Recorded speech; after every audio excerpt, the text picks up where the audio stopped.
Hi, what's up? We're in the next part. I don't know what time it is right now, but I'm really frustrated. I really hope this podcast is not 4 hours long, because if it is, I'm just going to be, for the life of me, so miserable. It's 20:01, okay? 20:01, my cell phone was functioning as a source of light. I'm kind of hoping the power is going to come back any minute now, because it left at 6 p.m. If it doesn't, I guess it's another 2 hours of just languishing, but whatever. It is what it is. This is just South Africa.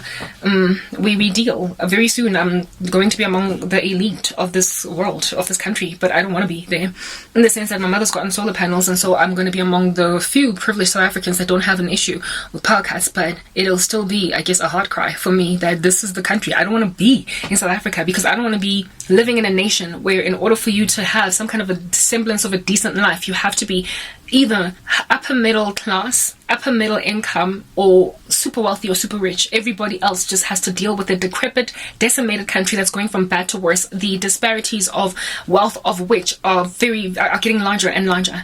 Like, the middle class is being shockingly erased in this country, to a point where, in the absence of you being, like I said, either upper middle class or super wealthy going upwards, you are going to find yourself just clumped together with the poor, with like no power. You're going to have an existential crisis.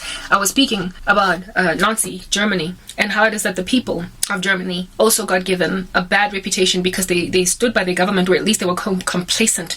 They were implicit in the matter to a large degree, because they did not revolt or lament or complain or come up against Hitler. They did not rise up antagonizing it. If anything, empathizing Germans that had a cause, a heart for the Jews, were targeted, and they were made, this communities around them were made to surveil them, just in case you were considered a Jewish sympathizer. So it was, there we go, the power did come back, thank God. So it was your demise, essentially, if you chose to sympathize with the Jews. And the sad thing about it being punishable by the law for you to sympathize with a people group who are suffering is it disincentivizes people who low-key, deep down inside, actually sympathize from doing it, lest they should find their lives also devastated. So people were, like I said, disincentivized from ever serving the needs of the Jews. But by the time that the whole regime was toppled over, they probably were like, oh snap, should have helped